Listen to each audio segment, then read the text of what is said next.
Today, we dive into the hidden truths of society's darkest corners, the prison system. Get ready to be informed, challenged, and inspired as we uncover the stories that demand attention. Let's get it!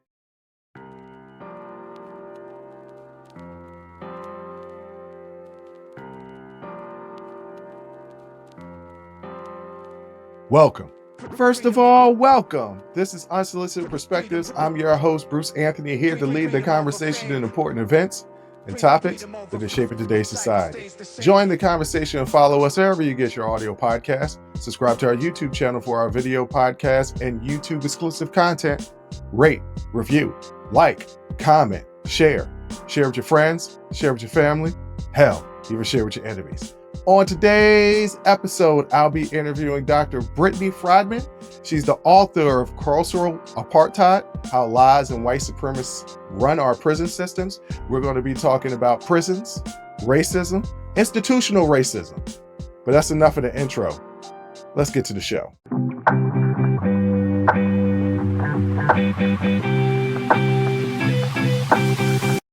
So as I said at the top, I have Dr. Brittany with me. She is a sociologist and associate professor at USC. She's an expert in politics and the dark side of institutions. She's also the author of Carceral Apartheid, How Lies and White Supremacists Run Our Prisons. Dr. Brittany, it's my pleasure to have you on my show. I am really excited for the conversation that we're about to have, and I know my audience is really going to learn something. So thank you for coming on the show. Thank you so much, Bruce, for having me. And, I'm excited to have this conversation. I've been looking forward to it.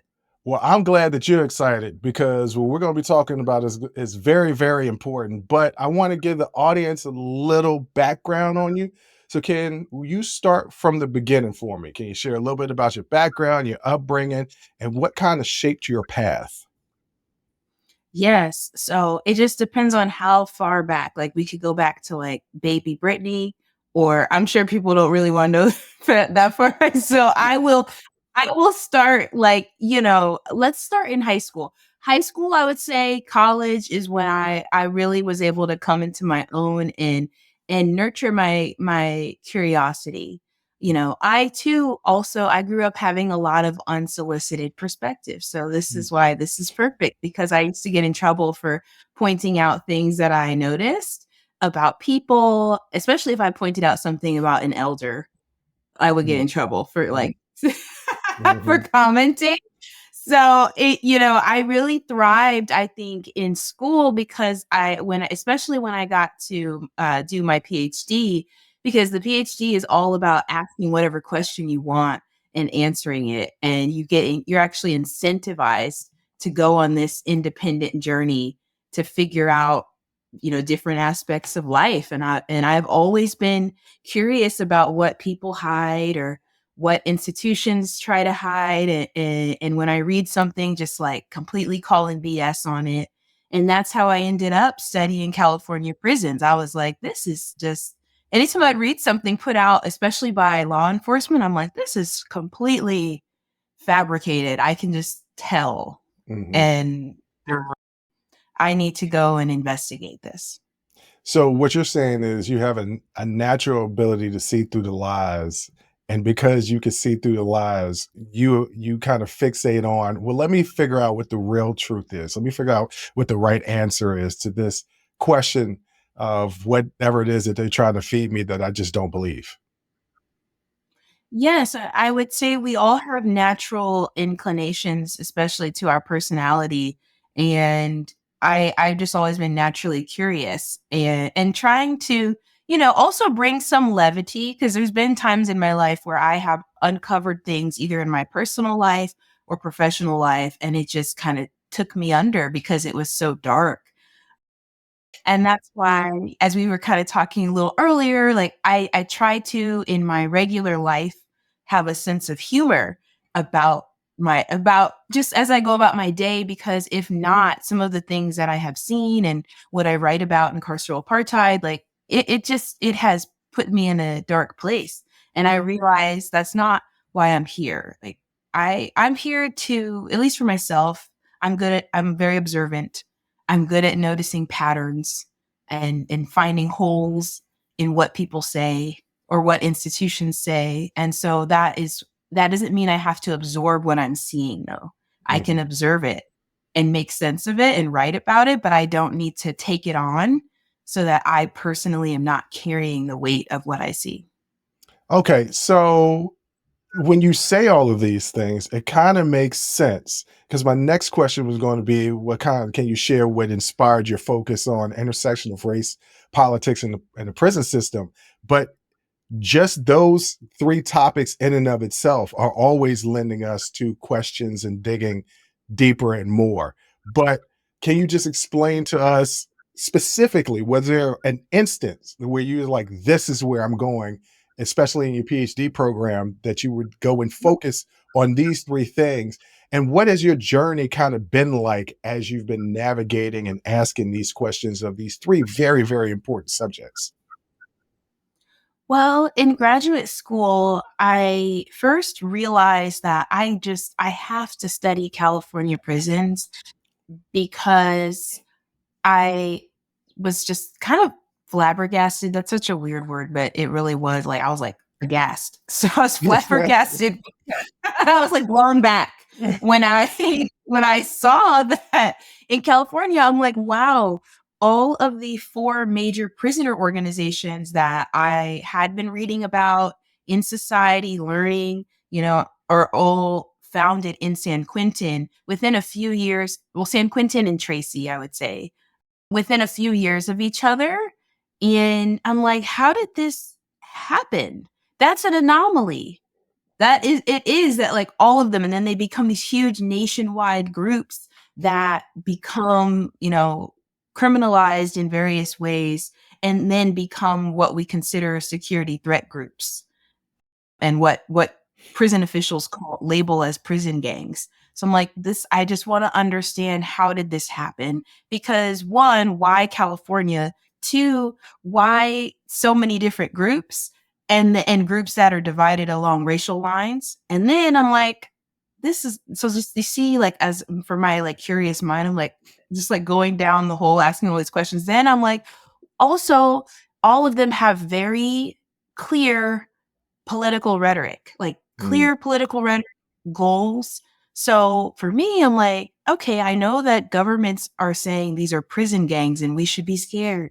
But I'm like, no, one, this is an organization, and we should think of them as organizations. And if you study the history of an organization, you can actually see a lot more because you're not blinded by the criminal label. And because of that, I was able to then really show, at least in my book, and as I kept going, I'm like, oh, the criminal label is this powerful tool of dehumanization, of subjugation, and of basically legitimizing torturing people in isolation units.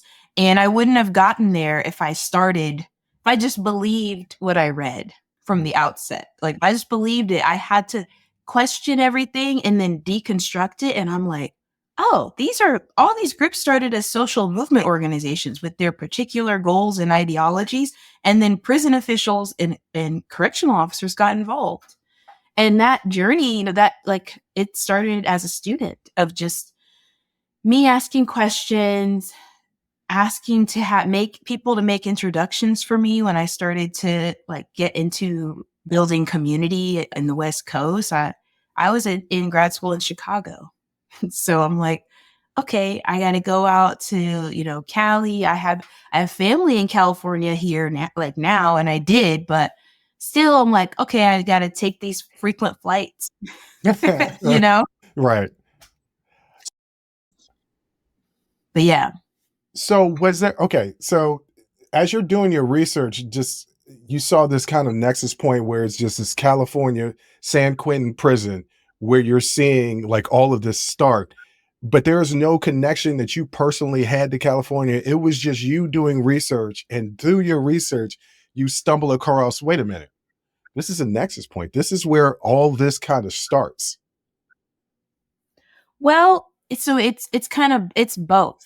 It is, so it intellectually, it was the path of, like, questioning. and trying to understand all of the points, right? How did these organizations form?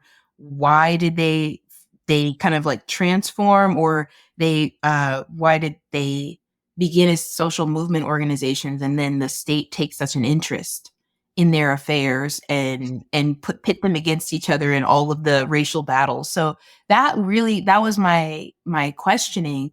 But then personally, I do have family that migrated out west as a part of the great migrations out here, and that becomes a big focus in my book, which I didn't know it was going to be a big focus in my book until I start talking to people and doing interviews with people who were a part of the original Black Panther Party, who were a part of various Black movements, and then incarcerated or not. And so I realized like that this journey with their families, especially from the Deep South, and witnessing the Klan and racial violence is a huge factor. And then I'm also thinking back about my family as I'm talking to my parents know I'm going out there. I stay with family sometimes while I'm out in California when I was doing my field work. And they're like, yeah, like, our family moved out there because of the war or because of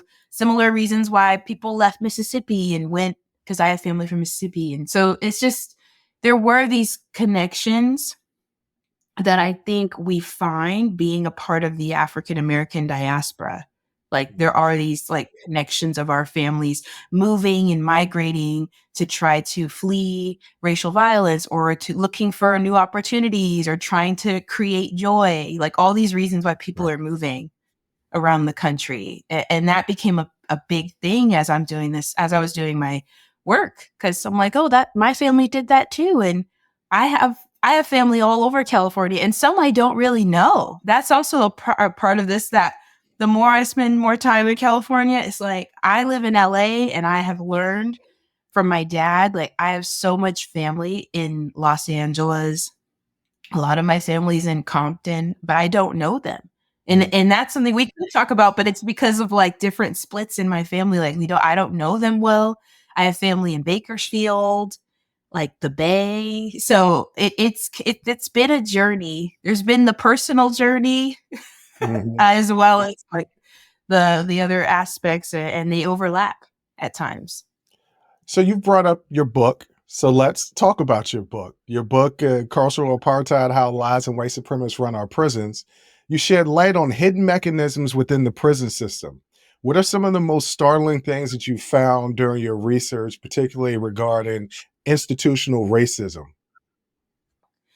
I think one of the most shocking things is that, we know, I feel like as African Americans that people in positions of power are doing things that are, I would say that like cruelty is the point, and that like are incredibly like racist and there's an intention behind it. But I was surprised to find written evidence of this. Like we know that people are having conversations, in the modern era, people are sending emails, but they might be protected. But I was finding in the archives, like correspondence and internal memos between prison officials, between officials from other states, and just just directly saying what they're going to do. So one quote that kind of just like shocked me, and I read it a few times. I'm going to paraphrase it, but an official in California was like, we just don't want to create any martyrs. And I was like, well, what are you doing? Exactly. That was your facial expression was mine. When I read that, I was like, what are you doing that you are creating martyrs? Right. Okay. So these are the types of things that I don't know if I should have been surprised, but I was, because I was looking at someone who wrote this, like for instance, in the 60s, and they're writing it down, like we should not create martyrs. And it adds even more evidence to narratives that I feel like we have been saying for generations about how institutions are intentionally harming our communities, and that they're not collateral consequences. Another example is just written evidence of officers arming not self-identified Nazis who went on to form the Aryan Brotherhood, like saying like, well, we don't really want to have to, take a particular Black incarcerated person to court for something that they did. So we just need you all to take care of it. And like, and so there's different quotes I showed throughout the book of these, this type of environment and racist intentionality. And it's so overt that I think that it was just shocking to find very concrete evidence of it versus me like making the argument and I'm using all of my amazing interviews, but someone could come to me and say, well, you're taking it like only from the perspective of incarcerated people. You know what I mean? Like I've had critics try to say that to me, like, oh, it's only incarcerated people. And I'm like, yeah, but we should believe incarcerated people. And they're like, yeah, but it's only from one side. And then I'm like, no, look here. Look at this memo dated, March 1st, 1965. The prison official said, and I quote, like that. Mhm. And so that has been very powerful. And it's why I'm so happy that I did a project. I decided to, bring the archives to life. I was like, I have to use the archives because then you can use people's own words against them. Right. I think I've learned that, you can't, instead of making unfounded accusations, like, okay, it's like, it's why I love the old, like Black Twitter, like Black Twitter invented that meme of like "miss you." That's that's like one of my favorite memes of all time. And it's because of what I study and what I find interesting of like, yes, miss you. Yes, it is you. You said that, So when you talk about they don't want to make any martyrs, what would be labeled as gangs now, you're saying we should look at them more as organizations. They're not trying to make Black martyrs, which are essentially are becoming, I don't know, an epidemic during the 60s with the assassination of Malcolm X, with the assassination of Martin Luther King, Medgar Evers, and these people are becoming martyrs. So is this a direct to what's happening outside in the world saying, look, we're not going to have it in our prison systems? Yes, absolutely. It's a direct correlation. And they're saying as much. And they're specifically saying we don't want to have martyrs within the prison system because that is what their goal is, to prevent any incarcerated Black person during this time period. And the period I look at is the 50s through, I would say, really to like the 2000s. But I pay most of my attention in the 50s, 60s, and 70s. And, they're worried because there is this growing movement and a synergy between resistance on the outside and the Black freedom movement on the outside and resistance on the inside. And that's where they don't want to create martyrs. They don't want to have someone who is akin to Malcolm X, which we know the prisons did have, right? They did have within, and there is coordination happening. Like, because prisons are porous and the prison officials know this.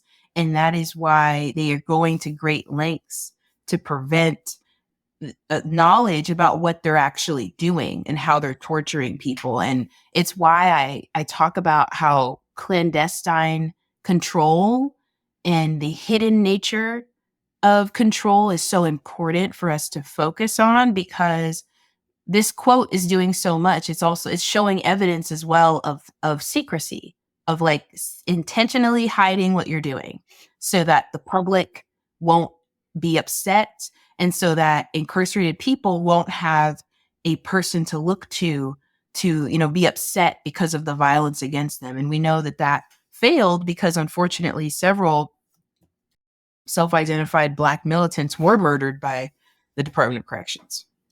So It's in secrecy, but it's also kind of brazen as well, right? If they are writing down memos that are crossing back and forth between officials in different states, it is they are doing this and they don't care about being caught because there's no repercussions for what they're doing. There's no repercussions. It's why many people point to how law enforcement on the outside are incredibly protected by police unions and by the courts. But I would argue it really is correctional officers and prisons and prison officials that are the most protected arm of the criminal justice system by courts, by politicians, attorney generals in every state. The attorney general, one of their chief positions is to defend departments of corrections against lawsuits. And most people may or may not know that unless you've been involved in a suit or like trying to bring a grievance. But like they have, the state, one of the highest attorneys or the highest attorney in the state is protecting them. And so it's incredibly difficult to get information out. And what I was able to access was spread across various archives. But again, it's archival material. If you try to FOIA a Department of Corrections now, many times like they're just not subject to FOIA in the same way as other government agencies, because they will claim it's a matter of public safety if they give you documents. And it's not, no, it's a matter of you're worried about people rising up and like rebelling if they get the information in the FOIA. I think that's what the code word for public safety. It's like, we don't want protests. We don't want riots.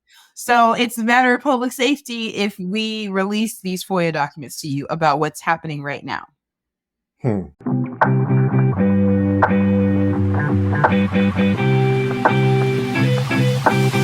Well, speaking of riots, there was a major one in 2007, and it involved a large number of Black and Hispanic inmates that showed that there was a powerful indicator of deep racial divides within the prison system. How do you interpret this event in the context of the long history of the racialized control of American prisons?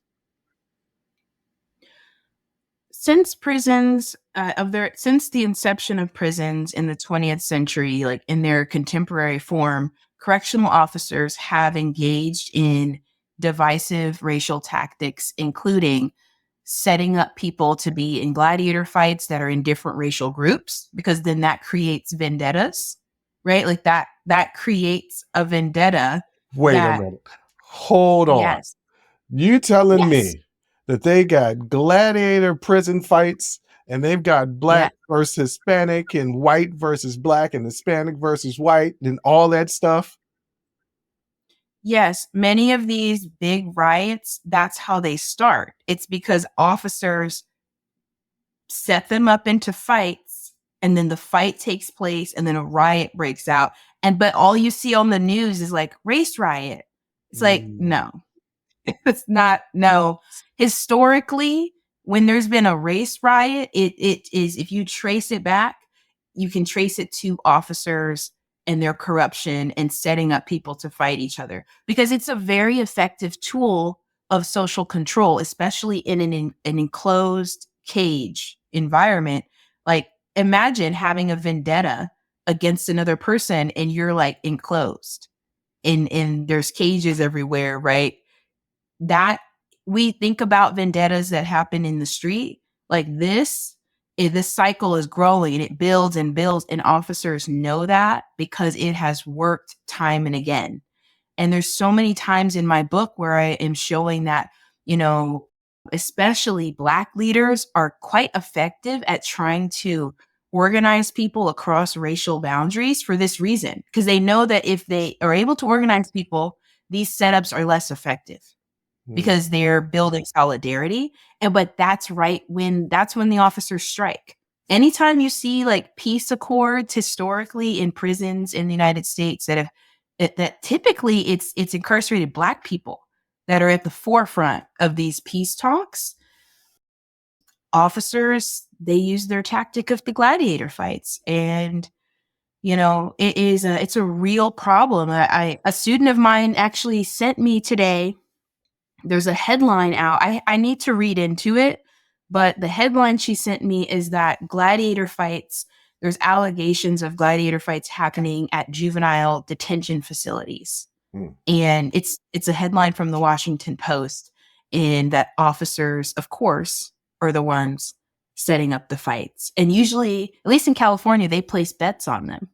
That's been one of the main allegations. Like they're like literally sitting there placing bets on people's lives. And I talk about that toward the end of Carceral Apartheid because someone I interviewed, he survived a gladiator fight. He survived a setup. So it's like it is a systematic problem. It's not a one-off issue.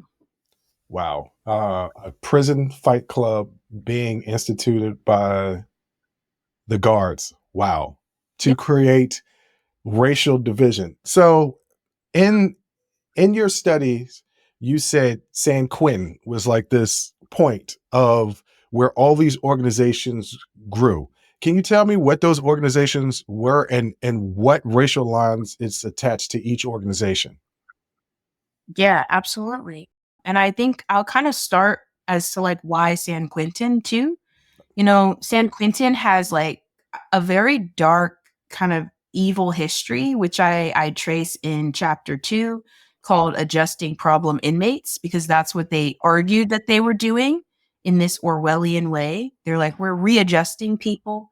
But what they meant was, for instance, the chief surgeon of San Quentin from 1913 to 1951, he did over 10,000 experiments on incarcerated men under the guise of adjusting them and fixing them and claiming that they were behavioral problems and that he was going to use his eugenics meets, psychiatric science to fix them.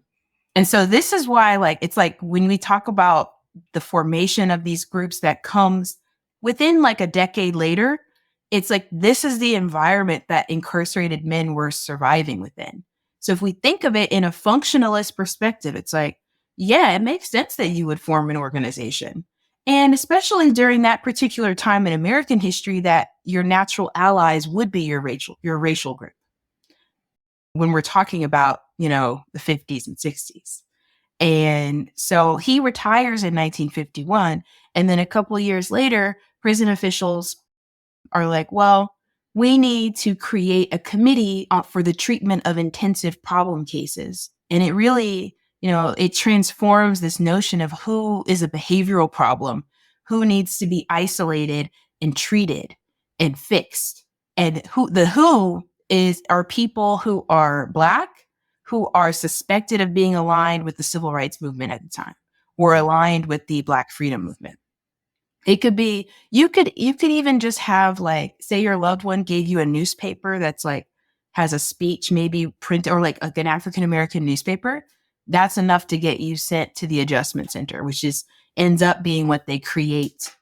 Once this basically, eugenics surgeon retires, they create adjustment centers in his place. And so as that's going on, that insanity, right, from the state is happening in the background.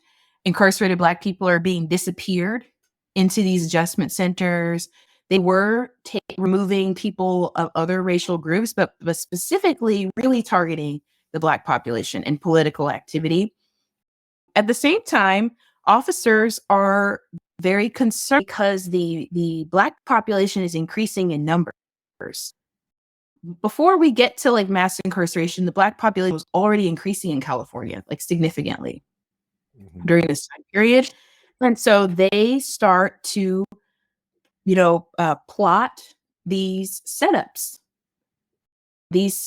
of incarcerated Black people where they would put them on the yard with a bunch of Nazis, because this is like pre-Aryan Brotherhood, which forms in the mid-60s. They consolidate. But this is pre-Aryan Brotherhood, and put them on the yard with a big group of Nazis and a amount of people who identify as Chicano, and just let them be annihilated, and then sometimes shoot, because people are fighting at this time. You have legally, they had the right to shoot at them, but they would shoot only at the Black people. And that's how you get murders, because that's what I mean when I say there's a setup and then a murder. It's taking place in that way. That's the pattern or the playbook. And so as this is going on, what becomes the Aryan Brotherhood grows stronger. because they are aligned in this way with corrupt correctional officers. And prison officials are turning a blind eye to this. So they are getting stronger and stronger politically, economically, through smuggling. And the only way you smuggle things in is through officers. Like, that's the only way that you really truly get enough bulk that if you're going to start mass selling is through officers. Even though they try to make it seem like it's otherwise, like it's loved ones, it's officers. So they formalized themselves into the Aryan Brotherhood in the mid 60s, San Quentin, in this environment. And the Mexican Mafia ends up forming in Tracy, actually, like in Tracy, a different prison in California, but gains a stronghold in San Quentin because San Quentin is like, it's the main battleground, at least between the racial groups. It's one of the main epicenters. So the Mexican Mafia unites the southern half of California for people who are of Mexican American, or Chicano descent in a California prison. If they're from the southern half, they are aligned with the Mexican Mafia, or otherwise known as Southerners, or Sureños is how the term in Spanish here. And they become aligned with the Aryan Brotherhood. It's a very, it becomes like a very natural alliance of the time because the anti-Black racism is so high. And also because officers are they're not too dumb, right? Like they understand basic politics of war, that like it's easier to annihilate your enemy if you make allies with other groups that hate your enemy. It's like the age-old tactic. And so I am arguing that this is this entire scene that I have set, from the basically like eugenicist surgeon leading to the formation of groups in the wake of these setups and fights. This is why California, when we're talking about the emergence of the Mexican Mafia, Aryan Brotherhood, and then the Black Guerrilla Family, which is the consolidation for incarcerated Black people who are, basically putting their cliques together in one organization. Because in the words of a co-founder I interviewed, he said, and I'm paraphrasing, he used the word incumbent. I remember that verbatim. He's like, it was incumbent upon us to organize ourselves in face of these attacks by the prison administration and then also from other inmates. And the other inmates, he's talking about those who were allied with the white supremacists or the Mexican Mafia. Wow. Okay. So I have a couple of different follow-up questions. One, it seems like the prison system is absolutely mimicking what's going on in America during that time, because you had the FBI and COINTELPRO. That COINTELPRO was originally used to fold up the Klan. They turned it on Black power groups such as the Black Panther Party, the Nation of Islam, things of that nature. So it seems like the prison system is mimicking real life, or not real life, the outside world. Would you agree or disagree with that? Yes, 100%. It was actually in I think it's 1958 is when I was able to find the oldest bulletin that was like first identifying a Black militant group for segregation and surveillance, and it was the Nation of Islam.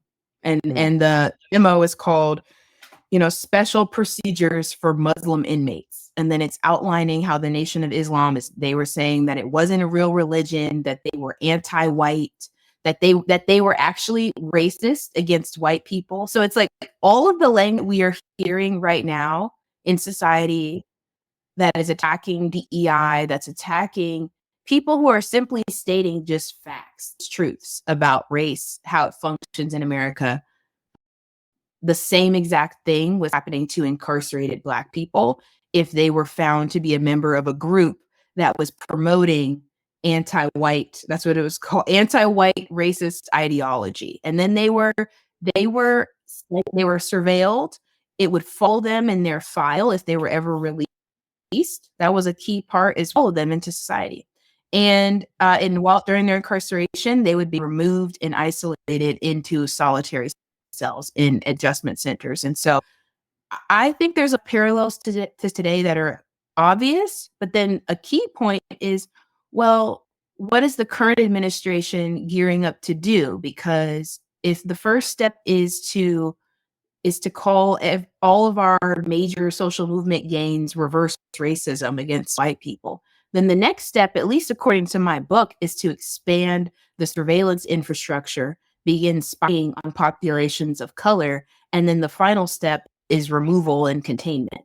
And that's what my book shows is the historical pattern. So it's like when I'm watching it happening, I'm like, okay, history does repeat itself. And so we gotta, as the original use of stay woke, that's actually what it means. And I'm forgetting who he was. I forget. I wish I had his name off the top of my head. Do you remember his name? The man who said stay woke, like that, where that's traced back. It's like, this is what he was talking about. He was talking about paying attention when things start to shift and like you might be subjected to state violence. And he was like, stay woke. That's like where the quote comes from originally.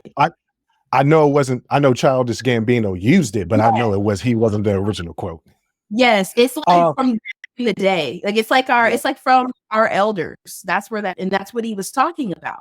He's talking about what we're seeing now. Yeah, I had that debate with somebody earlier this week about woke and what the definition was, and they're like, "Well, that's not what it means." I'm like, "No, that's exactly what it means." But so I'm curious.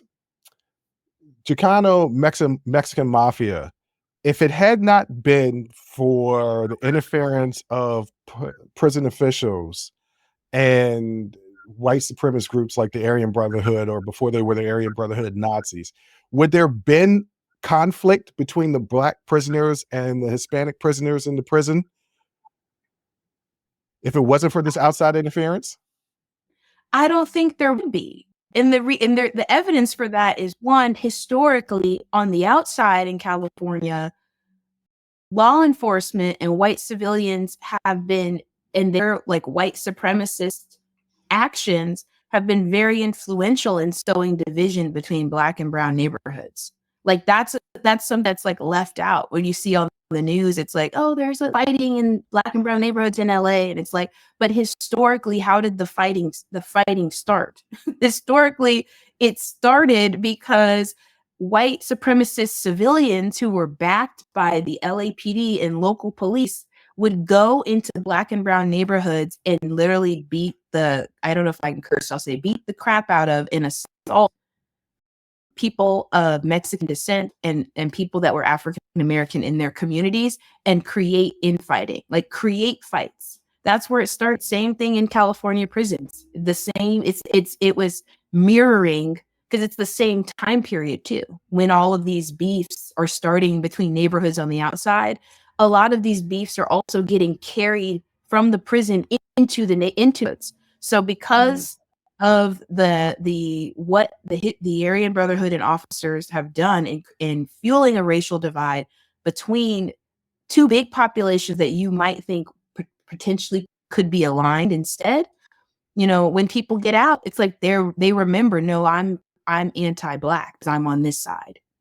And it carries into the beefs because in reality, as things progress historically, many groups are actually running the street. Like things change here and there, like power changes hands, but for several years and decades, prisons are running the street. So what the Department of Corrections has kicked off, they are the real cause. They're the real cause of what we see in the prison and what we see in neighborhoods. And so that's something that I argue also, like when we have conversations about reparations and mass incarceration and chattel slavery and Jim Crow in the US, like we need to include this conversation about what prison officials and officers have done in creating racial vendettas and racial warfare for decades in prisons. That we need reparations for that too, because that has spilled over into our community for decades. Wow. Okay, so for your book and for your research, you interviewed a lot of former gang members. What personal stories or insights helped you understand the impact of these oppressive systems on both individuals and communities involved? Like you kind of hinted to it, that these beefs that are starting in prison are carrying out to the streets. And that's kind of the reason why we are having these racial wars. I don't know too much about California, but I know in Chicago, big problem on the streets with black and brown just going to war. And it starts with the Mexican Mafia infiltrating the drug trade in Chicago. And so, yeah, so what were some of these stories or insights that these former gang members told you that kind of just stuck with you? Well, something I will say first about Chicago too is like we don't ever hear about the invisible hand of the Irish mob and the fact that for years. So this is what I mean about how there's in my book there's key historical patterns that I argue we see across in the United States. And so in Chicago, for century, the Irish mob and Chicago, the white members of the Chicago PD have been heavily aligned. Mm. And that like secret, not so secret, but I'll just say secret, well kept, like, you know, under the radar alliance has been crucial for Chicago politics. It has been crucial for funding of particular like public works in Chicago. And it is crucial to the drug trade in Chicago because who really runs the drug trade in Chicago? The Irish mob actually ran a considerable size of the drug trade with the assistance of Chicago PD.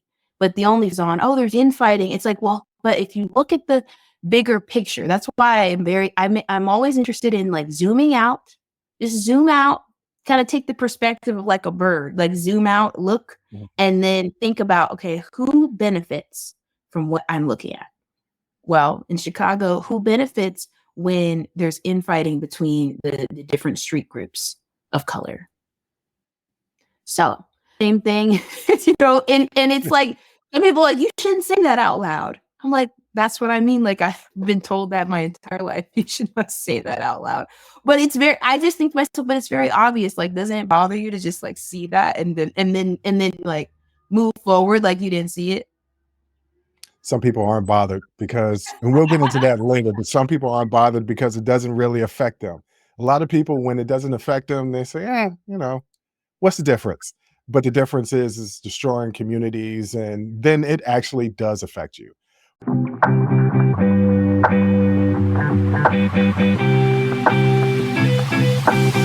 So, was there any story from these former gang members? You talk about the one incumbent. It was incumbent upon them to join together. Were there any other stories like that that really it either touched your heart or broke your heart or elicited an emotion that maybe you didn't know that you would feel during this process? You know, I think my interview with Andrew, which is in chapter 3, in that chapter, I call it White Above All. That interview it shook me. It shook me when I first interviewed him. We interviewed over the course of a few days because a lot of my interviews are very long like that. But, you know, Andrew's story was interesting. So he actually, he grew up in his childhood in Chicago. He was white. He identified as like a poor white. He said he was working class and he had friends across like racial and ethnic groups. And then his family splits up and then they moved to California. So there's again this story of migration. Like many people in my book, they came with their families, like a lot of people that moved to California during this time period. And, you know, Andrew, after a series of events, he ends up incarcerated. And the story that he told me in particular about what solidified for him that joining a white supremacist group and having that like Nazi affiliation, and he had all the tattoos all over his arms and hands when we were interviewing, was he witnessed a horrific setup that happened where a young man who grew up in a black neighborhood, when he was incarcerated, he thought, you know, he gravitated toward the black population. It was a huge no-no for everything that we had described. because it's not just a California story. This is a West Coast. That's not even true. It's an American story, because if we had time, I'd go into so many other examples of what I'm about to say right now across like other state prison systems. So basically, this young man that Andrew sees, he's like, oh, like he had a bad feeling. He's like, oh, this is not going to end well for him. Like somebody should tell him, and we kind of see these scenes in movies, right? When we watch movies about prisons, where there's like people who take it upon themselves to kind of school someone and try to tell them like the way of the politics. And so similarly, Andrew describes someone tries to tell the young man, and he's just like, no, it's cool. Like I'm just talking. I'm not doing anything, which there's certain things you're not supposed to. Like, you're not supposed to take food from another racial group. You're not supposed to take like things like that. Very strict. So basically, long story short, this young man gets like brutally assaulted because officers set him up to be brutally assaulted to make an example of him for crossing the racial line. And it tells you two things. One, it tells you that it's not just that people are coming in with racist attitudes and then they're gravitating towards white supremacist groups. It tells you that the officers are taking an active role in policing people of their own racial group who do not fall in line. And so Andrew, as I'm interviewing him, he stands up, he's pacing because he was like reliving it as we were talking. And I had to do different strategies to like bring the energy down, because he was reliving it, and he just kept saying, he's like, I never wanted that to happen to me. Never wanted that to happen to me. Never wanted that to happen to me. He's like saying, when I ended up in Pelican Bay, which is the Supermax year, where you're in your cell 20 a day, he's like, I couldn't sleep. I used to hear his cries at night. And that was like years later. And so that it tells you like the level of how like trauma is embodied, and how white supremacy, like, and racist intent, there is an embodied nature to it, where it's through experience that people come to see and accept a particular ideology as true. Because over time, he was like, over time, I came to believe it was true, that we were superior. So he told me we were superior. It was us versus them, because I saw not just that, like I saw the fights that would happen between, and then I participate in the fights. And so it's very much, I liken it to how someone describes war, right? Like someone who's a veteran and describe bodied versus them that you take on when you're fighting someone on the basis of them being different than you. It's like it stays with you, and you feel you need, because what Andrew told me when, at the end of our interview, I asked him, I said, well, see you now, you're volunteering. Like, I see behind you, like all those men behind you, they're of different racial and ethnic groups. Some of them were aligned with groups that if you were inside, you wouldn't be allowed to stand next to them. And if you got into it, you would try to kill each other on sight. And he said, I will never forget what he said. He was like, well, out here, we don't need it. And I was like, it was like just a simple phrase. It was like when I saw the presidential memo of like, we don't want to create martyrs.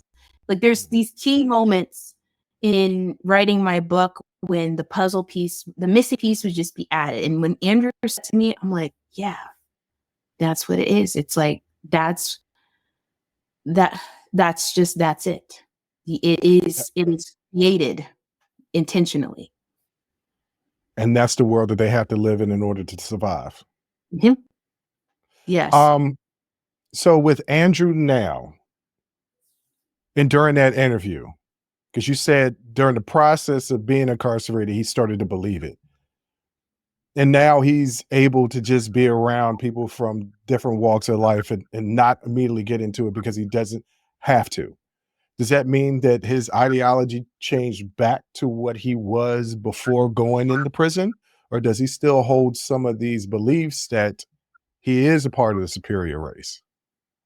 So for Andrew, I do, but some people, some people definitely, when they get out of prison, they do bring with them their white supremacist ideology, and it just continues on, because there's what's happening in the prisons, it spills onto the street, and it's a cycle.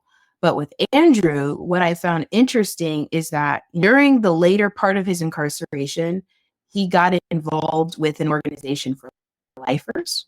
And the organization on the outside was, run by not formerly incarcerated people, but in community with formerly incarcerated people that had served life sentences and that were released for various reasons, like in terms of having their sentences commuted, like all of these different things that happen. So basically, he started to receive letters from men who are part of this program on the outside that understood his experience, that were trying to help him in terms of like, this is what you need to do to prepare. Like, this is how, like, helping him with his case, helping him with various things that, are do or die for you when you are in a cage and you have a life sentence.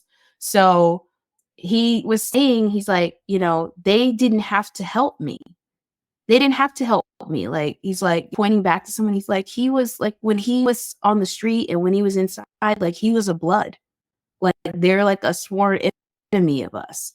But he didn't have to help me. He helped me figure out, if I get out, where am I going to live? Where am I going to go? Like, what job? And he's like, they gave me a job. And he's like, they're my brothers now. And in saying that, he said it again. He's like, I realize we don't need it out here. Like all that stuff, like he's called it stuff. He's like, that's like the prison, like that's like your basically your prison jacket. It's like that's what you're wearing because you have to, and you do legitimately come to it over time. How could you not? Because we're embodied human beings. So that he was like, they helped me, they're my brothers, and that's what I do now. Like that's the job they gave me when I got out. My job is I help other men who are inside that have life sentences, and I write them letters. I help with like programming. So it was the power of community, really. I think in Andrew's case, the power of community, of being in community with men who shared his life experience, even though they were on other sides of the battle. There was something very healing about being together around this notion that they were once a part of a prisoner class. Like they were all prisoners, first and foremost. And that's quite frankly what the Black guerrilla family, as I show in my book, that's what they were trying to organize for. And that's why they became criminalized as a gang. But they were a social movement organization. And that's what I show. It's like they formed as a social movement organization to protect Black people from all of these setups, from isolation, from everything that the administration was doing. And they also were very successful in organized racial boundaries. And as I said earlier, every time they were able to evoke this like predator consciousness amongst people, then that's when officers with the Gladiator fight. That's and you're forced, right? You have to do the fight, or you will get beat to a pulp by the officers if you don't fight, or they might shoot at you and say, "Oh, they were fighting, so they were fighting on the yard, so we shot." So that's kind of the through line in my book, through Andrew's awakening and through what incarcerated Black people had been fighting for, and arguably what made them the most dangerous. It wasn't just that they were trying to protect themselves, it's that they were trying to get the racial groups to see what was happening and to see that the prison officials were using them against each other. And that's what made them dangerous. So Andrew makes this transformation because even though they're on the inside and they're against each other, unfortunately, they're part of this brotherhood fraternity of being incarcerated. How do we get people that are listening and watching that were turned off because we said white supremacy like 75,000 times to emphasize that's what's going on in these prisons? or they're turned off by the fact that we're talking about what quote unquote they would label as criminals. What can we do to reach these people to make them care, to make them stop, listen, absorb what you're saying, and really try to go about to make change? What I would say is the first thing I would say is that, well, if law enforcement is on the right side of history, why did they make it so difficult for us to access information that should be publicly available? I feel like that's kind of like me tossing a softball. That's like a nice one. Like let's just like start with this very basic premise. And I that, as I'm an educator, right? So when I try to I ask people, even the students as I'm teaching, when I teach about prisons, I ask students questions that are very simple, get them to do the critical thinking, to like think through it for themselves. This way, I'm not like preaching, and I'm not embodying the same sort of controlling energy that I'm describing. Because for me, it's like I do truly believe in freedom. And I have hope that when people really think for themselves, like how Andrew did, right? Like you see for yourself and you think through it for yourself, you're like, oh, that's like all. Can I say a curse word? Yes. I say like that's all bullshit. Like it's bullshit.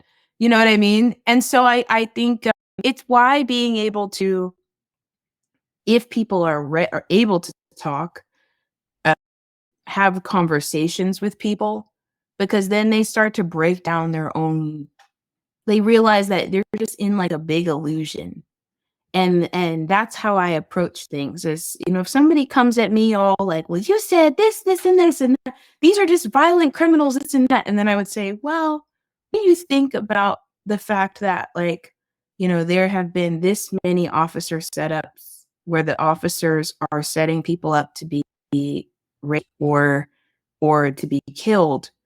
Do you think that that meets the definition of a violent criminal? And usually people will say, well, yeah, but it's like one-offs. And then I'll say, but what if I were to tell you that it's actually so bad that the Department of Corrections has been sued more than once by brave families who've lost loved ones because of it? It's like just slowly breaking it down. People realize like, and then I try to say things like, well, don't you want to be free? Like, don't you want your mind to be free? You say you believe in like freedom, America. Like, but don't you want your mind to be free, or do you want to be just like plugged into some bullshit? like I just try to talk to people, and then if they don't want to hear me, I'm like, okay, go be gone. Stay asleep.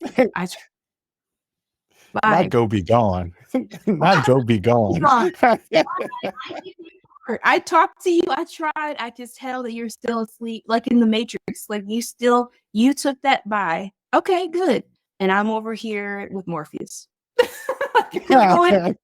Here, you're going over there, and just go get plugged right back in. That's cool. I feel like that's how we also protect peace.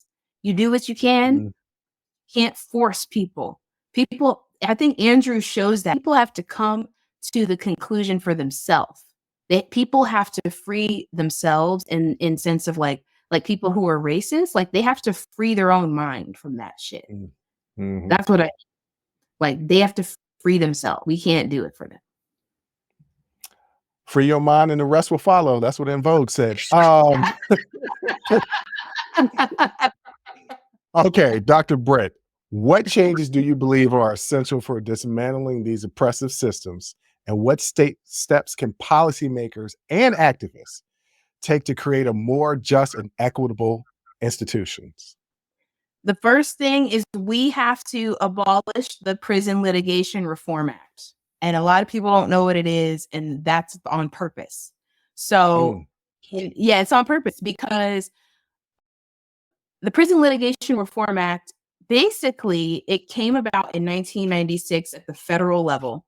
And that law made it so that incarcerated people had to exhaust the prison grievance system in their institution and within the Department of Corrections before they could move forward and sue for all of the heinous things that I have described and more.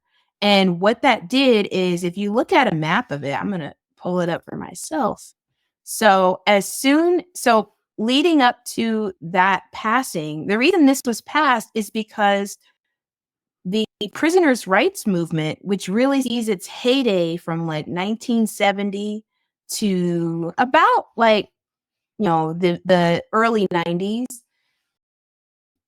it was gaining traction and they were having success. Like, courts were on some key areas ruling in favor of incarcerated people because the evidence was just so strong.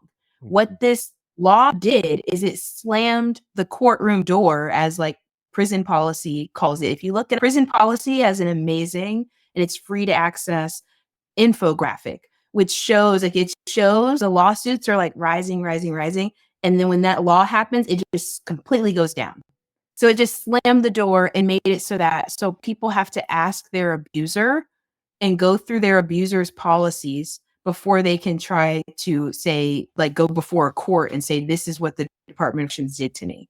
And I think it's some public doesn't generally know about, like prisoners' rights advocates obviously know because it slammed the door on their lawsuits. But it was just such an effective tool, and it's at the federal level. And I think that if that's abolished, then that opens back the door for the courts to hear these cases, because, law enforcement doesn't reform itself. We see that with police officers on the outside. Anytime we have big changes, it's because of some egregious action or murder, and then there's a successful lawsuit, and there's force change also at the the circuit court level. That is something that this prevents for incarcerated people who are victims of law enforcement violence on the inside. And so it's like, if we really champions for police violence, like, we have to get that abolished. Everybody should know about that law. Everybody should know law exists, and that's my like, hill that I climb up on, and I'm standing on top of it. I'm like, abolish this policy. Abolish this policy. Why did they institute this policy? Because there was just too many lawsuits. They were just getting flooded. Incarcerated people were flooding the court system with lawsuits and winning, because they able to get the evidence like out to their attorneys. Because that's something that, in my book, I show how draconian the system is and how successful it is at silencing people. But one thing that you still have access, even if you're in solitary, is your attorney. Like, you could still, and so if you can get things out to your attorney, you could still get your case before your attorney can get your case before a judge and to get things moving. And this has made it incredibly difficult for attorneys to do their job on behalf of their clients when there's no other way. How else are you get the prison system to move? They're not going to fix themselves. No, they don't want to be regulated in the way that they should be. They shouldn't even exist. that's like, hold on. You're talking about getting rid of the prisons altogether? Well, I think that there's other alternatives. Like, there's other alternatives for people who have caused harm in their communities. We see other alternatives, especially in other countries in Europe, on how, like, alternatives to what we think of as prison in the United States. It's like, we're just so ingrained culturally to think like that's the only way. And it's just not true. And is it even effective? Like, do we even feel safer? No, because crime doesn't go down when our incarceration rate goes up, and people don't feel safer. And does something, like, if someone did something egregious to a community or to a person, like, when they come out of prison, were they rehabilitated like that, or did they suffer all of these extreme abuses that I'm documenting, which literally just like destroys people. So then what are we left with? So yes, I think, as our prisons stand in the United States, they shouldn't exist. They're not self-justifying. We have to do something different.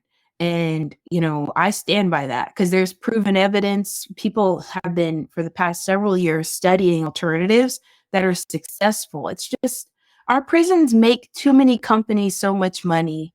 They make state governments money through different types of fees and fines that in our economic system, there's no incentive to get rid of them. There's no incentive to change to another role for the punishment system.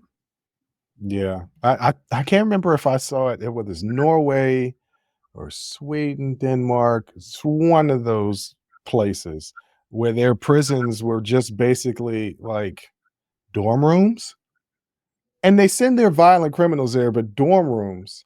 And people don't reoffend because you treat them like human beings. I always said that you could take a non-violent person, if they go to prison, they have to be violent in order to survive. So you've just taken a person who was non-violent and turned them into a violent person. So yes, it's a broken system. Dr. Brittany, before I leave you, before you leave us, is there anything that you would like to leave us with?